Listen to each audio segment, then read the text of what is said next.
Mr. David Harding.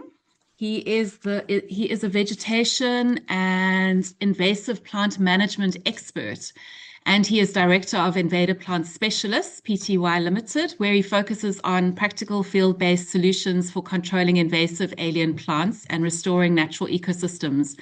He works across a range of landscapes, supporting land managers, conservation teams, and industry partners in implementing effective, science-informed vegetation management strategies. David today will be talking about the chemical control of invasive plant species, with a particular reference to those dominant in the Pardamat Conservancy. David, thank you. Over to you. Good afternoon, everyone, and thanks again for this opportunity to present to you. And thank you, ShareScreen, for organizing this event. So I'm going to be briefly, or not briefly, giving you a little summary of herbicides, their use, and how we go about selecting the correct herbicide for what we need to do or what species we are working on. So with this presentation, I will focus slightly on your pest Pear, your Puntia stricta, and then your thorn apple or Datura species. But I will also be talking a lot about general herbicide basics and what different herbicides we have to choose from to get our desired goal of invasive plant control. So just a very brief introduction to our company. So what we do, so Invasive Plant Specialists, I know Graham Harding, my boss/father, has been mentioned a lot. So what we do is invasive plant management plans, general invasive plant consulting. We do a lot of training around the topic, training from entry-level workers to plant identification, herbicide applicators courses, and then up to I think that the most difficult one is the pest control operator training, where you get to advise others on which herbicide to use and how to draw up management plans. We also do herbicide development trials. I'm going to be talking about that later, so I'm not going to mention too much of it now. Risk assessments, research, and then also auditing work that has been done. So very quick introduction, and I must say I was quite surprised when I got given the topic with Datura and the Puntia stricta, because they're two very, very different invasive species, and they kind of fit in different niches, if I call it that. And with the Puntia stricta, that's very much a classical invasive alien plant that comes from another region. So in this case, it comes from Central South America. And the reason it is a problem is because it doesn't have any natural enemies. So natural enemy is just a predator that will slow down or hinder the growth of a plant. And the moment a plant doesn't have a natural enemy, it can grow much faster than the indigenous plants which have those natural enemies. And then the second plant species, the Datura, in South Africa, we normally term that a ruderal weed. So ruderal is a plant that tries to fill a space as quickly as possible. And whenever you have a piece of disturbed land, so disturbed would be for building, maybe overgrazing or fire or something, plants want to recolonize that area as fast as they can. And often the first plants to colonize it are your fast-growing annual plants, which we term ruderals. So not all of them have to be invasive alien species, but in this case, your Datura definitely is an invasive alien plant. And interesting enough, it comes from the same climate and same area as the pest Pear does as well. So ruderal weeds are found in many scenarios where land has been disturbed. And the big question, and I want you to think about this as I go through the talk and bring up different concepts. And I will give the answer at the end, but I would like all of you, especially the students, just to think about what I'm saying and how would you apply that to each of these very, very different plants. So we have a Puntia, invasive alien plant, and we have our Datura, which is ruderal, so it grows on roadsides, disturbed areas, but in this instance is also an invasive alien plant. And I think the big question for this talk or presentation is, will the same type or same herbicide be used on both species above? And just think about it, where the species grow, how they grow. Will one herbicide work for both of these plants? And when we are working with any chemicals, including herbicides and pesticides, we need to go back and see what laws govern herbicides in our country. And I unfortunately didn't have enough time as I would have liked to go into research into my own, but we did discover that, or did find that Kenya does have laws that govern pesticides and herbicides. And the two main ones we came across were the Pest Control Products Act, which is Chapter 346. And this one governs making, importing, exporting, as well as the use of herbicides. And then the second one, the Pesticides Control Products Board. This is the one that actually lists all the products that are registered in Kenya, name of the product, what is in it, where it can be used, and then what plants it can be used against. And this, the PCPB also advises you on how to register herbicide to get that done. And it does specifically mention that trials are still needed on many species. So on a quick look I did have on that list, I can't find many herbicides against invasive plants. They all seem to be mainly against or for weeds in agricultural settings. So on the Pest Control Products Act, this is what it looks like.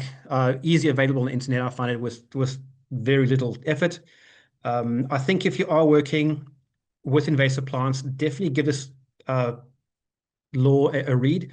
It's not very long, just to familiarize yourself with what laws there are that do govern herbicide use in your country.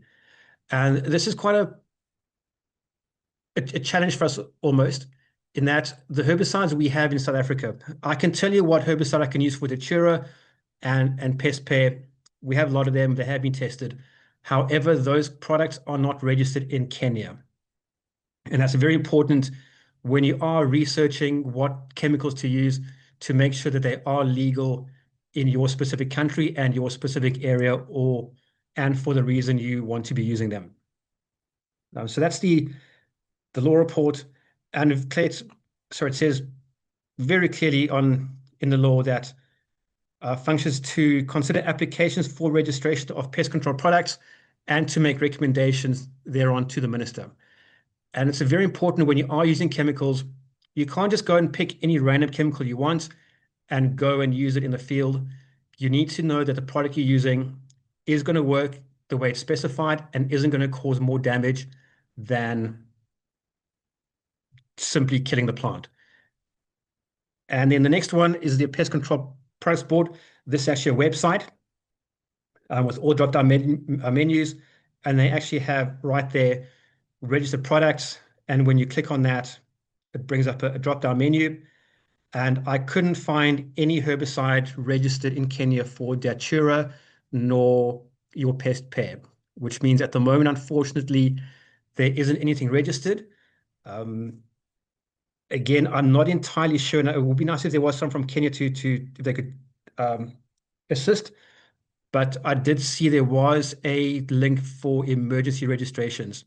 So instead of going through the full registration process, and I don't know what it is like in Kenya, there are certain herbicides registered for minor use or emergency situations. But as you can see on this drop-down menu, very clear product name, registration number, active ingredient, who makes it, who sells it, its use, and then it gives a link to the herbicide label. I will get that later as well. And with these herbicides, you can see they're registered for a plant in a very specific setting. So you're not going to find a herbicide that can be used on every single plant in every scenario. Herbicides are registered for a species with a method at a very specific rate. And that's all being tested. We know exactly how it's going to work, what it's going to do. And that's one of the benefits of a herbicide, is I can buy one off the shelf and I can get all the information I need to know what it's going to kill, how it's going to kill it, and what are the potential environmental impacts of that herbicide, and what are the potential impacts of that herbicide on my workers or the people using it. So what does this mean? Are there any projects registered? Unfortunately, we couldn't find any. So Graham and myself looked. We couldn't find any on our limited searches we've done. So unfortunately, I can't stand here and say to kill Datura, use this herbicide at this rate, because that isn't the case. It would be illegal for me to do that. You'll need to go and check with your government, your governing bodies, if there is one registered that just hasn't been loaded on the website yet. However, that being said, what I can do and what I will do for you is give you a rundown on herbicides, how they work, how they do it, and how you can go about selecting the right one for your species as well as your situation.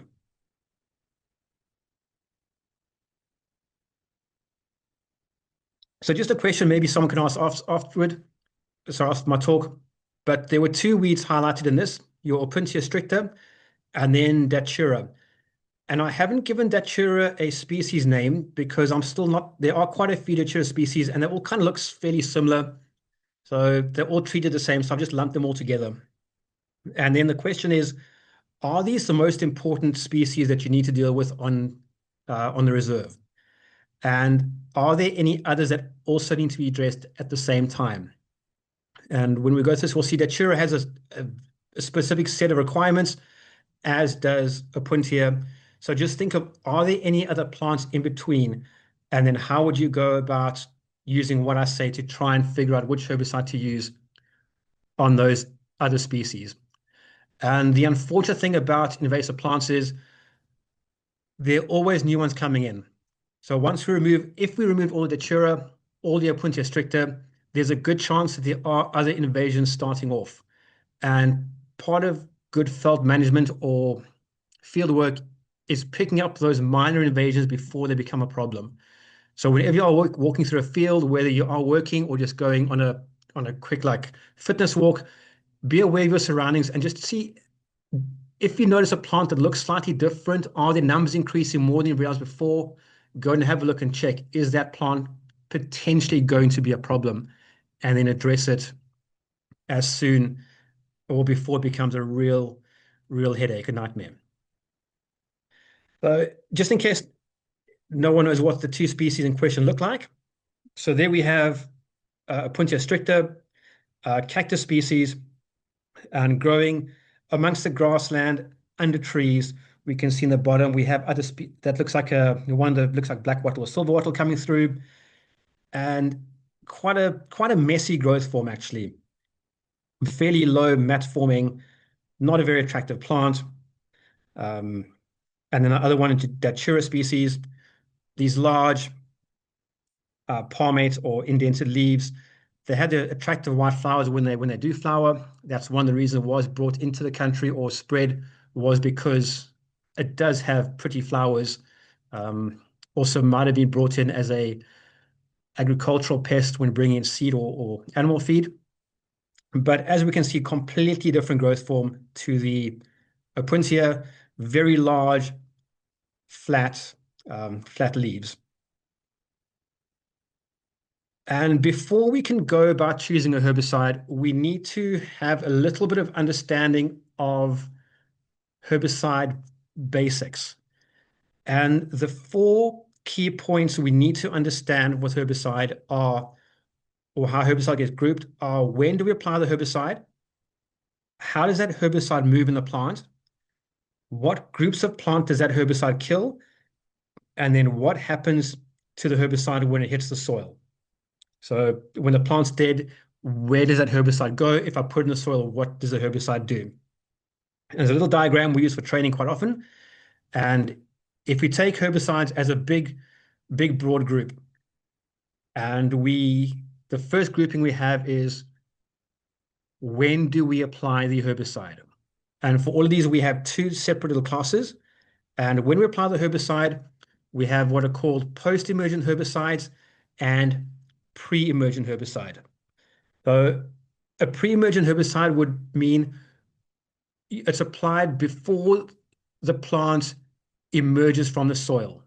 So a pre-emergent herbicide, we apply it directly to the soil, not to the plant, to the soil.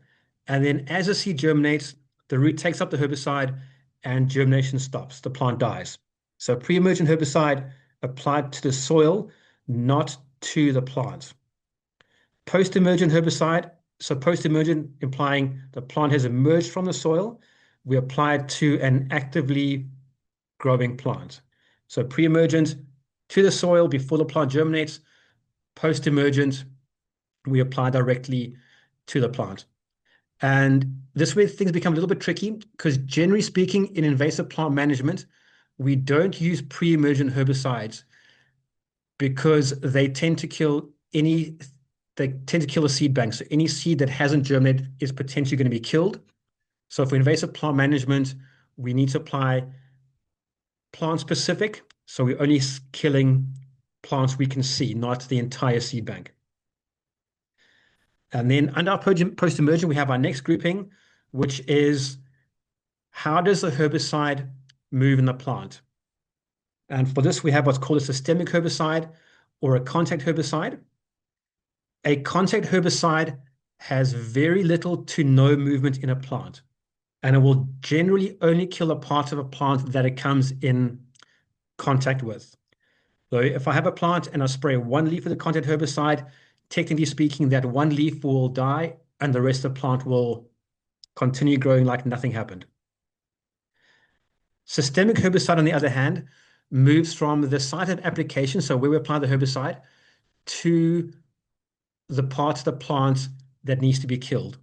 So I can apply a systemic herbicide to the leaves of a plant. The herbicide will get absorbed into the plant. It will then move from the leaves down to the roots, kill the roots, and that will result in the entire plant dying. Generally, when we're dealing with invasive species, we will use a systemic herbicide because most of the time a contact herbicide doesn't kill the whole plant. Our next grouping is what the herbicide will kill. And for this, we have a selective herbicide and a non-selective herbicide. And herbicides aren't smart enough to be able to tell the difference between a black wattle and a Port Jackson. The only level of selectivity we can get with a herbicide is between a grass and a broadleaf weed. So a grass or a tree. That is the only level of selection a herbicide can do. So we often hear, you can use this herbicide because it's selective for black wattle. That is factually untrue. A herbicide that kills a broadleaf weed like black wattle is going to kill other tree species as well.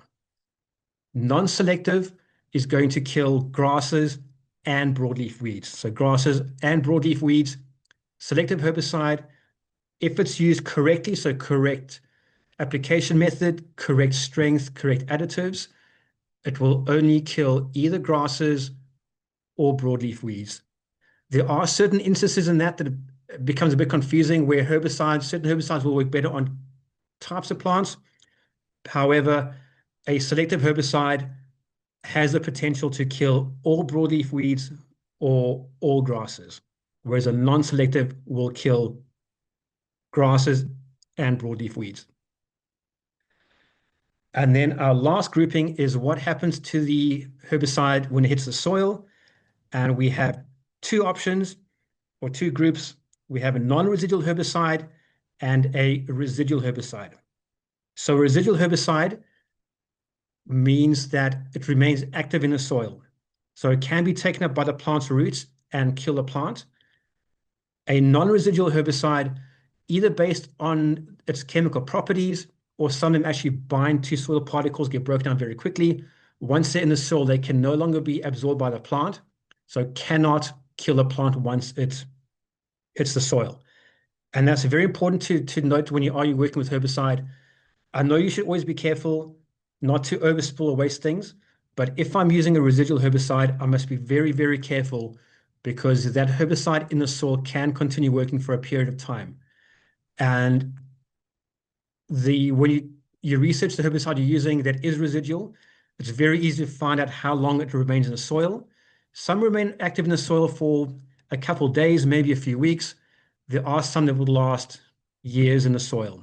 So you apply it in the soil, depending on your climate, your soil type, your rainfall levels, it can remain in the soil and carry on killing plants for many, many, many years after it has been applied. So we have all this information, all these different types of herbicides. So we can select or choose which herbicide is going to be best for us in every unique situation. Another very important thing about herbicides is to understand how they work. And how they work, we just call the herbicide's mode of action. So the mode of action is how that specific chemical kills a plant. And these herbicides have very specific pathways that they target. So they might affect the plant's production of amino acids, how it produces cell wall. Some mimic the plant's hormones. So there are extremely specific pathways designed to kill plants. And that's why a lot of these herbicides are perfectly safe for animals, humans, and that, because we don't have the pathways that the herbicides are targeting. So just keep that in mind as well when you're working with herbicides. And with experience, you'll know that different herbicides do work better on certain species, certain times of the year, as well as certain application methods. So we have a lot of herbicides to choose from, not just one. And also we have more than one mode of action. And I don't know how many talks I've been to where people speak of herbicide as being one specific chemical. That is not entirely true. The next picture is going to be of all the different mode of action chemicals we have. So this is it's an older picture, but I prefer using this one because it just looks better graphically and you can see what's going on. But every little hexagon is an individual chemical or herbicide, and they grouped based on their mode of action. So you can see we have B, C2, C2s, H's, I's, O's. Each of those is a mode of action. So every grouping of hexagons is a different way a herbicide can kill a plant. And I'm not sure if you can see it from your side, but we have photosynthesis inhibition, we have synthetic auxins, auxin inhibition, a whole bunch of them. And if I just zoom in quickly on one of them, on our synthetic auxins, so this one, sorry, this is in the bottom right-hand corner, that's why I'm zooming in. All these hexagons are different chemicals. And under this, so this is group code O. When you get a herbicide label, it'll tell you right in the front, group code O tells you what mode of action it is. We have different chemical families, even within each mode of action. So even with my synthetic auxins, I have these pyridine carboxylic acids I can choose from. I have benzoic acids, quinoline carboxylic acids. These are all different chemical families, and then each different one is a different chemical. So even under synthetic auxins, all these have the same mode of action.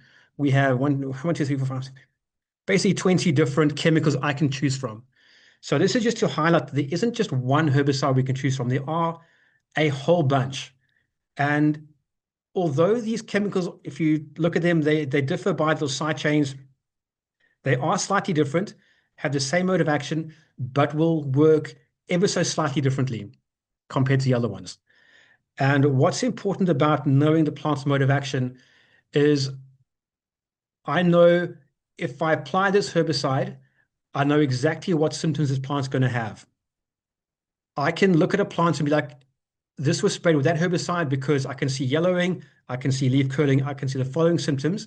So I can tell exactly what herbicide has been used and whether or not it has been used correctly and the plant is going to die or not. So that's very important. I'm just sorry to check my time quickly. I'm getting fine.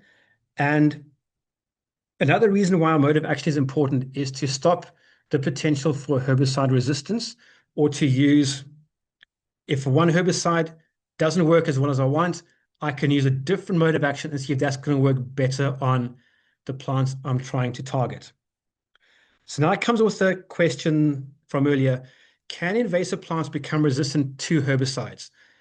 And the big thing about that people don't or seem to forget is a plant does not become resistant to herbicide. That's impossible. A population becomes resistant to herbicide. And how I can explain this in a little drawing? We have a whole bunch of plants. And just based on genetics, one plant might be slightly different and might not respond to one herbicide as well, or how to put this? might not die as fast with a certain herbicide than the rest of that population. So in picture number one, we have one little plant. Maybe the pathway this herbicide is targeting isn't life-threatening for that plant. Maybe it has a slightly different pathway it can use to overcome the herbicide, whatever. But that one plant might have a resistance to that herbicide naturally occurring based on genetics and all those sorts of things. If I then apply herbicide, it goes and kills all the other plants that don't have that one genetic little aberration that the other plants do. And that plant survives to the point where it can set seed. And that's a very, very important thing. For true resistance to occur, the plant has to set seed. So now the one plant that had slight bit of resistance sets out seed. And then next year, the seeds that germinate, they're almost all going to be from that resistant plant. There might be some other seeds from other plants that died, but the majority are going to be from that plant that had resistance. Then I'm going to apply the same herbicide again, but now I don't have one plant in my population that's resistant. I might have 10 or 20 plants that are resistant. And then those will set out seed. I'll spray the same herbicide again, and I'll think to myself, hang on, the herbicide isn't working or whatever, but now I'm stuck with a whole area of plants that do not respond to the herbicide I'm using. And for true herbicide resistance to occur, depending on which scientific papers you read, they say you're going to need between 7 and 25 generations of plants to get actual true resistance. So that means the plant must not die from herbicide, set seed, that plant must germinate, be sprayed with a herbicide, set seed, etc., etc., etc. And if you think of something like black wattle, for example, it's only going to set seed after maybe 5 years, maybe 10, depending on the situation. So that means if I take 25 times 5, it's going to take centuries for black wattle to get true resistance.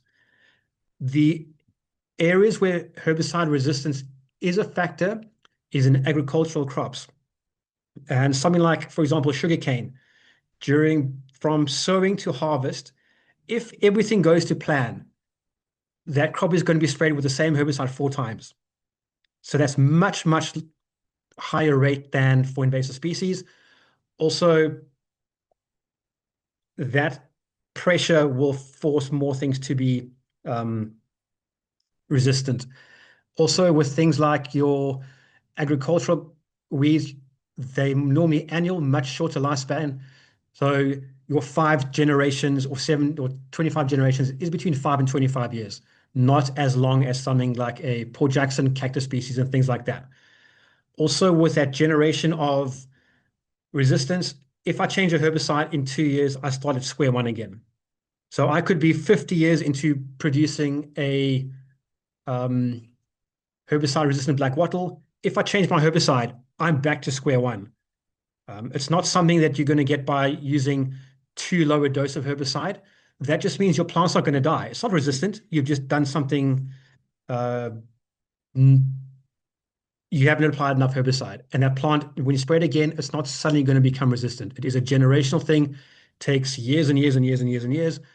And all my research, I haven't found any, well, up to date, I haven't found any instances of invasive alien plant developing true resistance to a herbicide.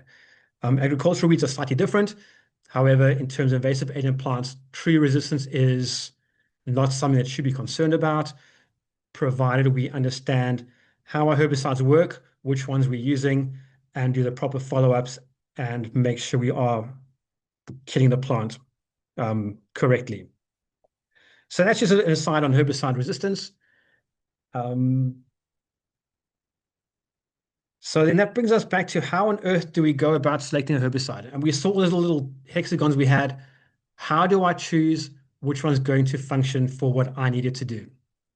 And before I can even select a herbicide, I need to understand the plants I'm targeting. Plants have different growth forms. Different growth forms mean the same herbicide is most likely not going to work on all plants. So the very first thing I need to know is, how does the plant grow? Is it a massive tree? Is it a grass? Is it an aquatic? Then where exactly does a plant grow? Is it on a slope? Is it in a dam? Things like that. Very importantly, when does it grow? And herbicide works best on actively growing plants. Now, if I try and do a foliar spray on a plant that doesn't have any leaves on it, it's not going to work. So I can't put my herbicide application program for a plant that loses leaves in winter during winter. That's going to be a complete waste of time. If I do need to control my plants in winter, I can find a different herbicide for that, or a different control method and then different herbicide. Another important thing is, how does the plant reproduce? Does it produce seeds? When does it produce seeds? Does it reproduce vegetatively? So that means if I cut a branch off and leave it on the ground, is that branch going to put out roots and grow into another tree? That is very important when I'm deciding how I control that species and which herbicide I'm going to pick. Another important thing is, are there any special growth habits of that plant? For instance, does it have very large underground root system? Because when we are treating a plant, what's important is to kill its roots. And if the plant has a massive underground root system, I'm going to need to pick a herbicide that I know moves very far in the roots to kill them, not one that's going to be shallow and not move fully through. Is a plant fire tolerant? Things like that I do need to take into consideration when I'm choosing my herbicide. And something that's been popping up recently, and I did see it in I think it was Jackson's presentation, is, does the plant have any economic value? Is there any part of the plant that is going to be used after it's died? And is my herbicide application potentially going to affect how I can use a plant's material or biomass downstream? So once I basically understand the plant or understand the physiology of the plant to know my enemy, I can then move on to deeper things and consider, why exactly are we clearing?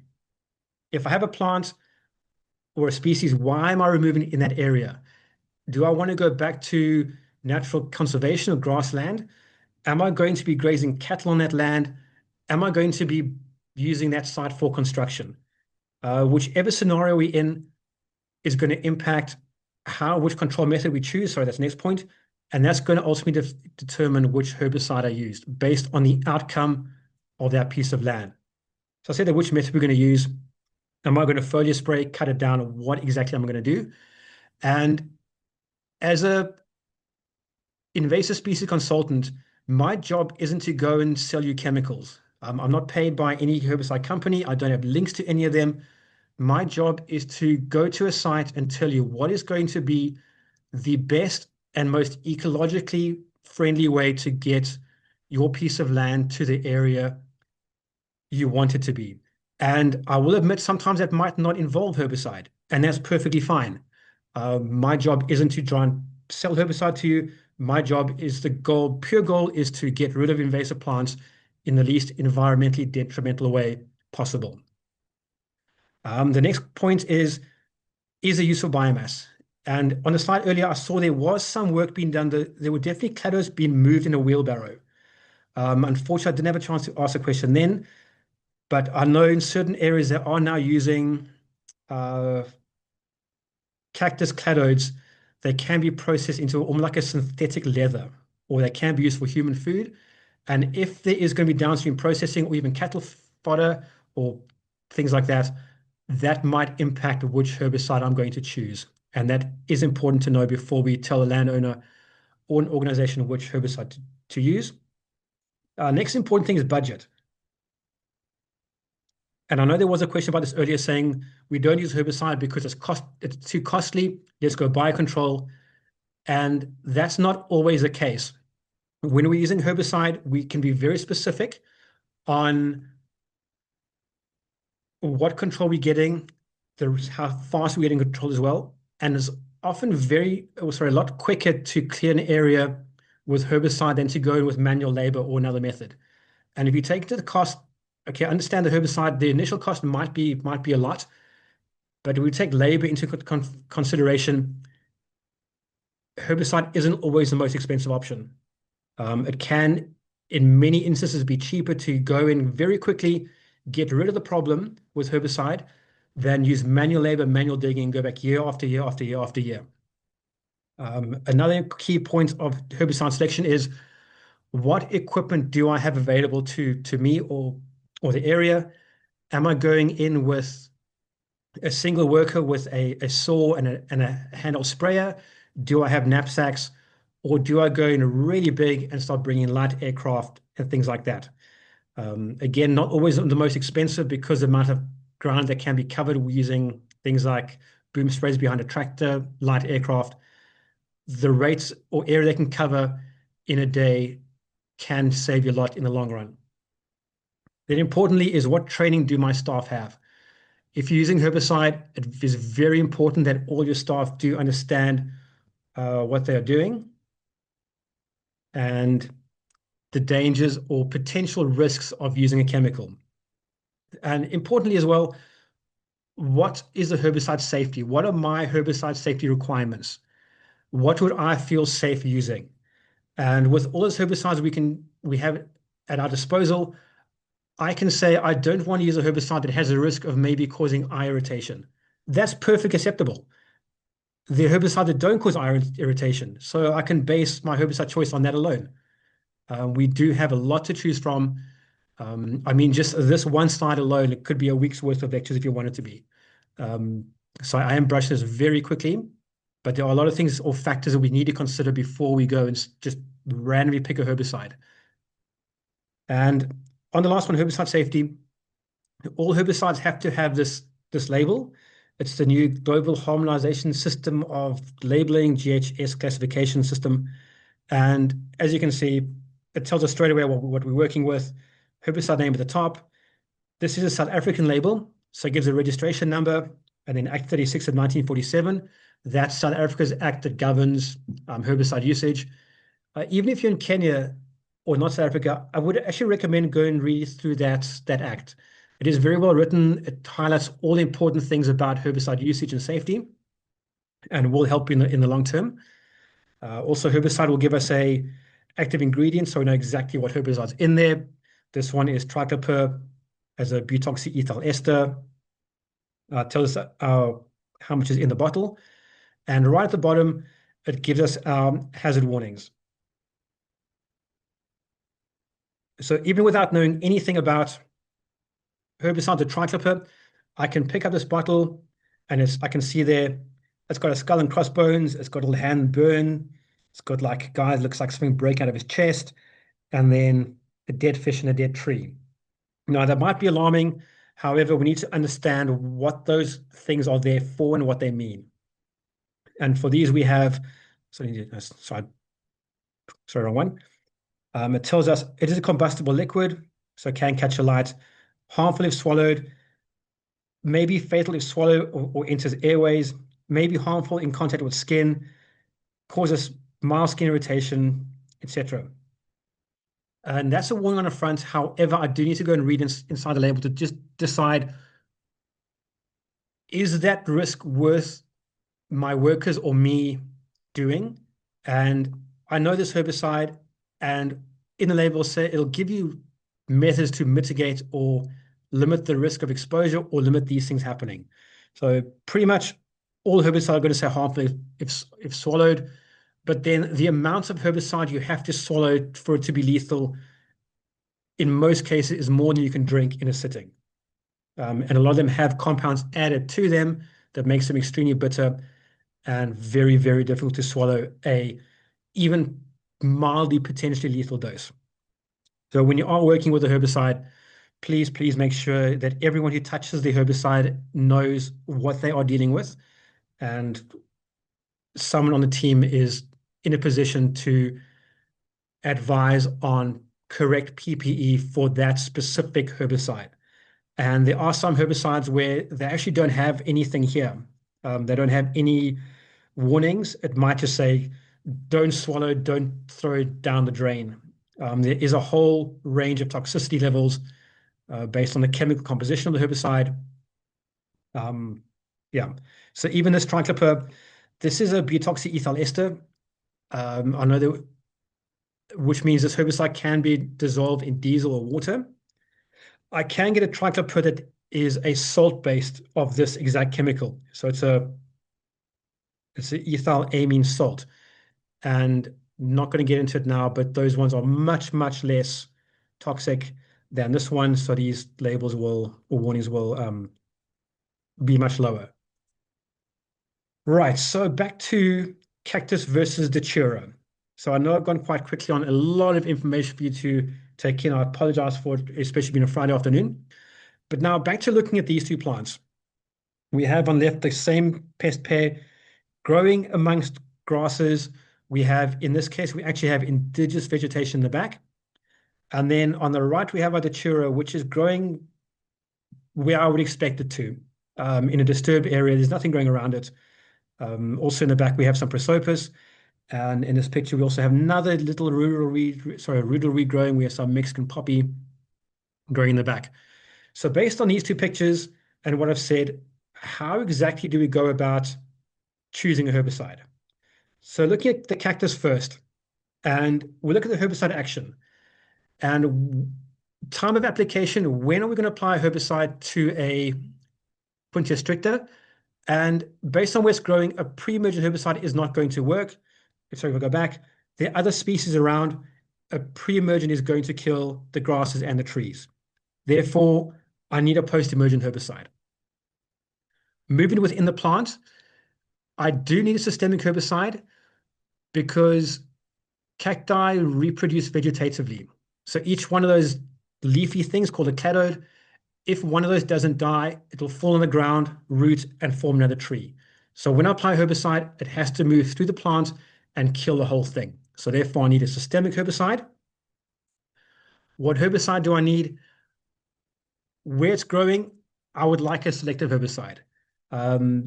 In South Africa, we do have a herbicide registered for Opuntia stricta, which is a foliar spray. Because this is growing in a very grass area, if I use a non-selective herbicide, I'm going to kill the grass. If I use a selective herbicide for woody plants and use the correct concentration, I can confidently spray this area and I'll know that only the Opuntia will die and the grass will be perfectly fine. And then soil behavior, I want preferably a non-residual herbicide. You're working in a conservation area. A residual herbicide is going to potentially impact the seed bank.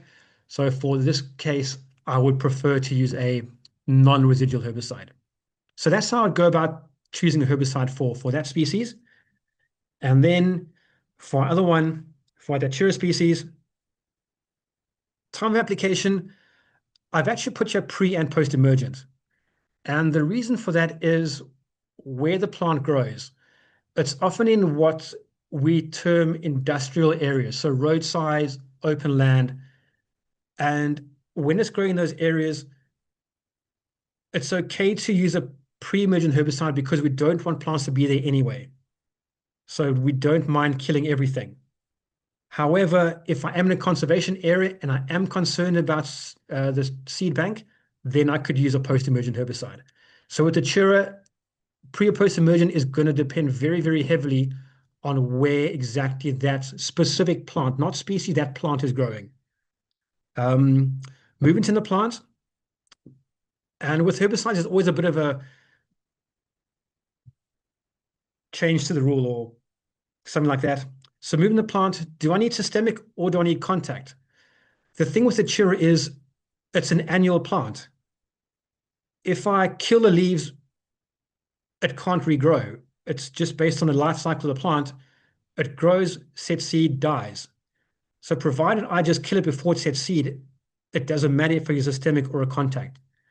I know I said that the contact herbicide doesn't generally kill the whole plant, but in this case, with an annual weed that cannot regrow with a very short lifespan, I can just, in certain instances, I can use a contact herbicide. And even on that, with the datura species, grows, seeds, dies. I don't need to use a herbicide. If I chop that tree down at the base before it sets seed, it's not going to grow back. So in a lot of instances, depending on the size of the infestation or where it is, I could get away with just pulling it out or just hacking it off. It's okay. It's going to work. Type of herbicide, selective versus non-selective. I would prefer selective herbicide because you are in a grassland area. However, I have put a question mark because if it's growing in this, let's just go back to the picture, there's nothing around it. There's no chance of overspray killing anything else. So if it's growing in an open spot like this, I can potentially use a non-selective herbicide. Just depends on where it grows. And where I'd rather choose a selective herbicide is because a selective herbicide will most likely have more applications for me to use it. So I don't have to buy a herbicide for Datura, one for the species, one for that species. A selective herbicide, I might have more scope to use. So I'm saving money not buying a different herbicide for every single plant or application method I am trying to do. And then soil behavior, I put both residual or non-residual. Just to note, sorry, I forgot this earlier. A pre-emergent herbicide, so a herbicide you apply to the soil, technically speaking, is a residual herbicide. So again, depending on if I'm working in an industrial or a disturbed piece of land, I can use a residual herbicide to kill the seed bank when they come up. Or if it's growing amongst other plants I want to keep, I'll opt for a non-residual herbicide. So these are just things you have to think about. And we do this for every single plant species we encounter. We'll sit down, figure out how the plant grows, and then go to sites, walk the sites, see where the plants are growing specifically, and then decide which herbicide is going to be best for that species at that specific point. So just in conclusion, we can't find any herbicide registered for these two species in Kenya.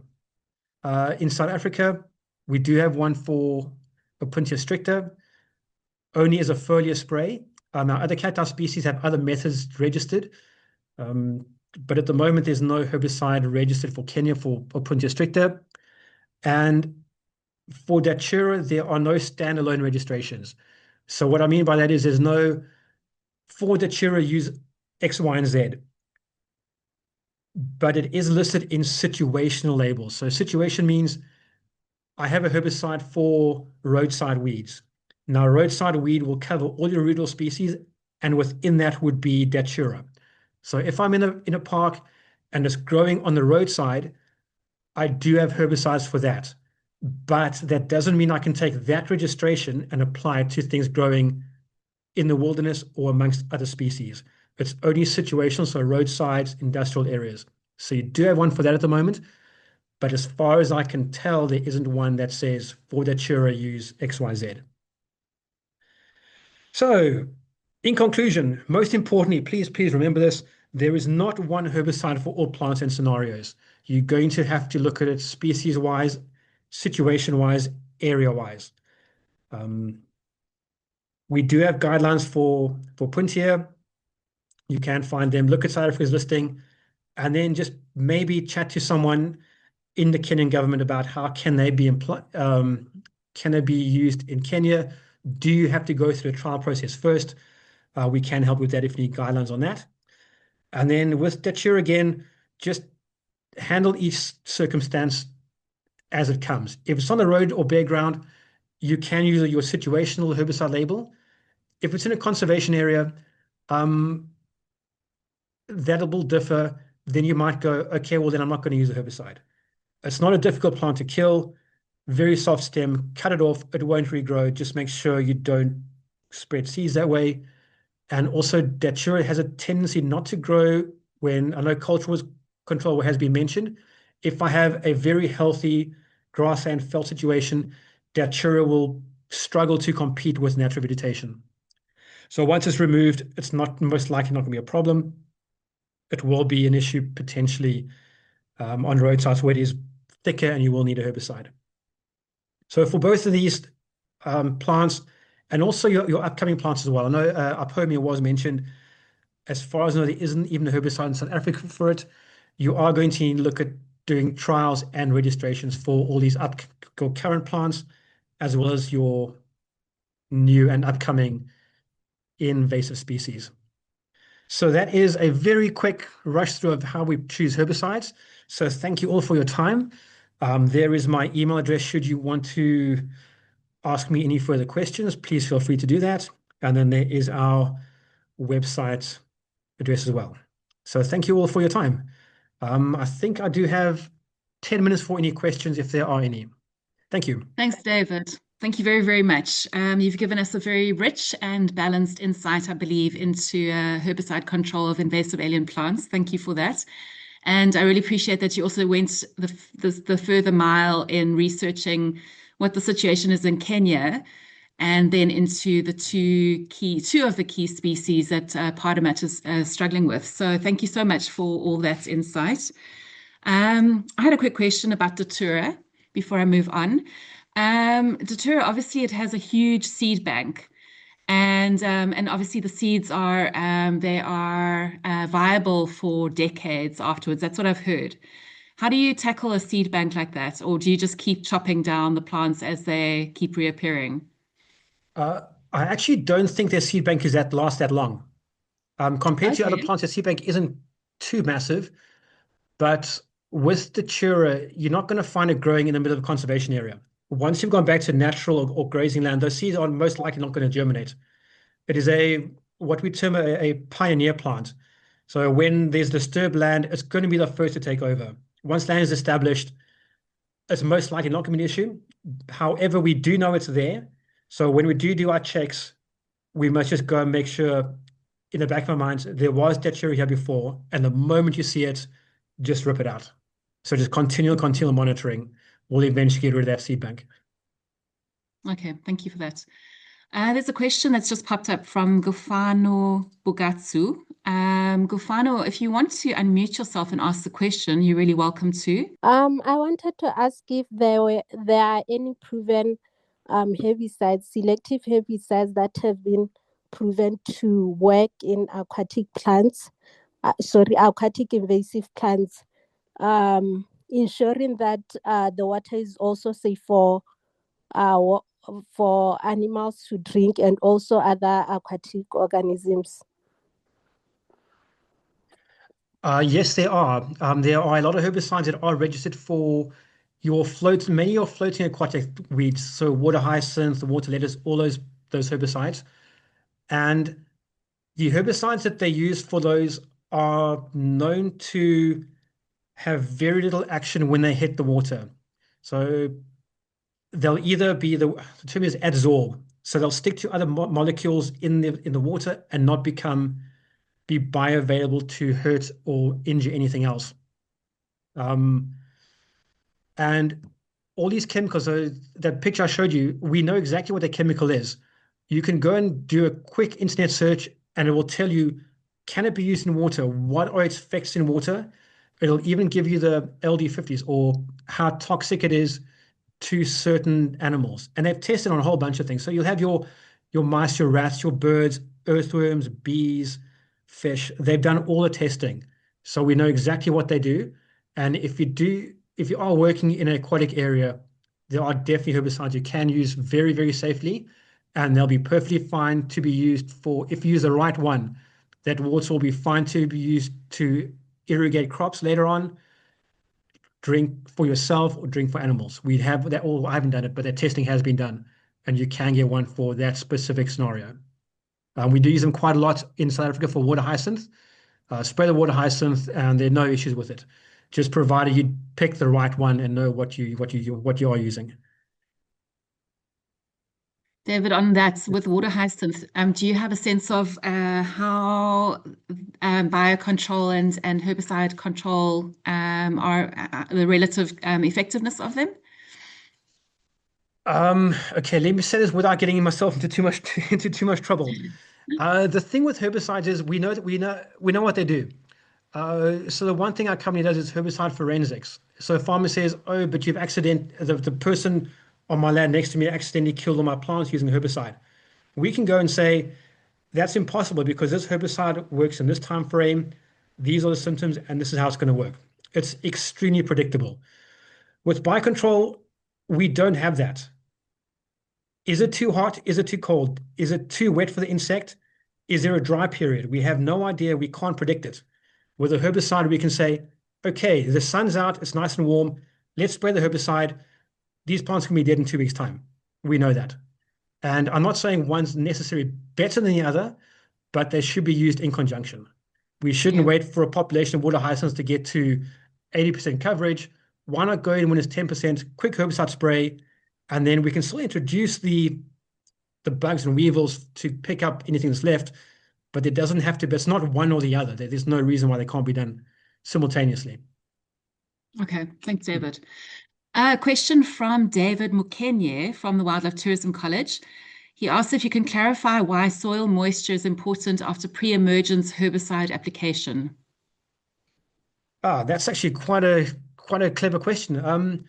So with a pre-emergent herbicide, you spray it on the soil surface, and that's not where the plant's roots are. So you need the herbicide to go down into the soil.